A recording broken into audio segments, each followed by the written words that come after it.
it's Jo and welcome to B-Rock's Crafts Top Tips on how to get the best out of your decoupage craft kits. Whether you're a brand new crafter, someone that's crafted before, or you just simply want to know some ideas on the best way to use your kit, then this is the place to be.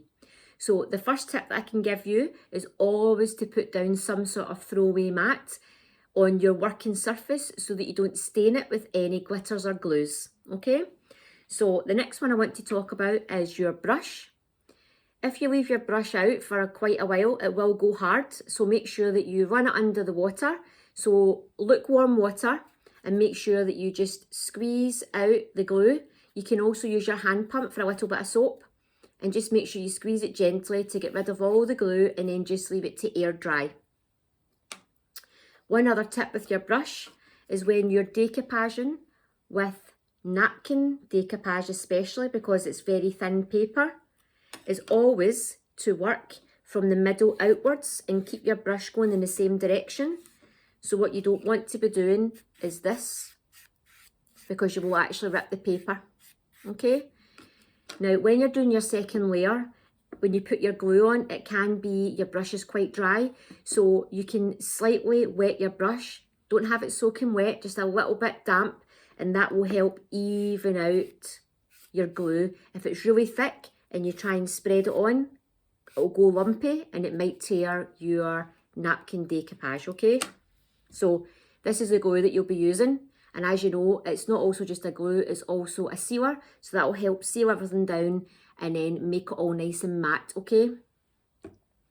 At this point, when it's wet, is when you can maybe sprinkle, as you can see here, a little bit of glitter, and that will set that glitter into your decoration.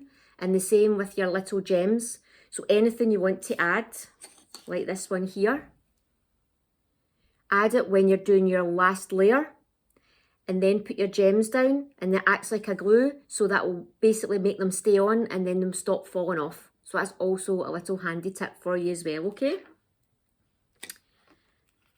When you're layering your napkin down for your decoupage, just make sure you've always planned out where you want your pattern to lie. You don't want to have everything squinty or the robins going sideways, unless that's what you're looking for, okay? You'll also be given a file or some sandpaper, and just make sure you're always going in a downwards action. If you start seesawing, you will rip your paper, and it has to be completely dry before you start filing. So for all those impatient crafters out there like myself, you have to make sure it's extremely dry. So leave it as long as you possibly can. When you're using decoupage paper, you can use a slightly firmer brush stroke with your file, but a softer one for the paper one, okay? When you're adding your decoupage paper, when you're cutting, always leave a slight edge so that you can get that real flush edge when you actually do the filing, like you can see here and here. You can see there's no paper over the edge.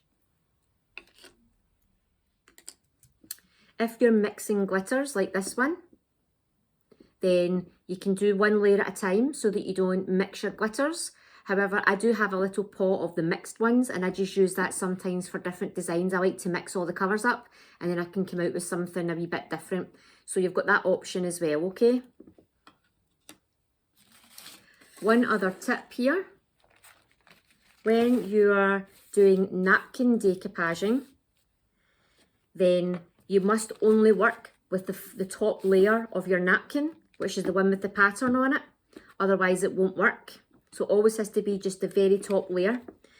It's very difficult sometimes to peel those apart. So one little trick would be if you take a piece of sellotape and just pop it on one of the corners, and then just gently pull that away. Then this will help leave you with your plain paper here. So always check, some are 2-ply, some are 3-ply, just depends on the napkin, so always check that out, okay? Now this piece I keep this because I'm going to show you a little hack with this as well, okay? When you're using the napkin decoupage, this one is a little bit more tricky because it's thinner paper. So this one you really need to take your time with, okay? Once you've layered on your glue, you will all have been provided with a little clear bag that would have came in your kit. Once you've layered your glue down, layer down your clear bag. Use this little piece of napkin that you normally would have thrown away, and then gently use this to brush out your air bubbles. When you start to use your fingers, they might be hot and things, and it starts to rip because you're not as gentle. But if you're doing it with the top layer of plastic, this will push out all your air bubbles, and then you can lean just that little bit harder,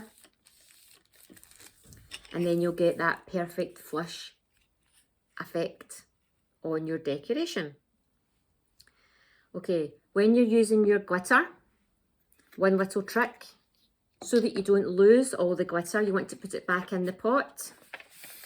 Just fold over paper and then just simply pour it back in.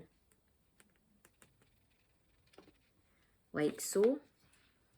So one other thing I wanted to explain here is if you want to have that kind of nice knot at the top for your decoration, then the best way to do that is when you're feeding it through, is you feed it through with the two loose ends going through first.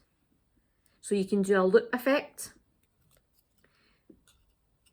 So you would just push this through. Some of the holes are smaller than others. So the best way to try and feed it through is if you hold on to the ends and just use a pair of scissors and just push the two ends through, and then simply loop it through, and then you get that nice loop effect on the top. When you're doing your keyring, if you don't have pliers, then you can simply use two pairs of scissors like I've got here, and you would just do the same effect. It's a little bit more fiddly, but there is a way to do that so that you don't have to go out and buy anything, and you just basically use the twisting action the same way as you would with your pliers. Thank you for watching my top tips on how to get the best out of your decoupage kits. If I haven't answered any of your questions, or you're missing something or something you just want to know the answer to, you just jump onto Facebook or Instagram and ask me anything. Or you can catch me on info@broxcrafts.com.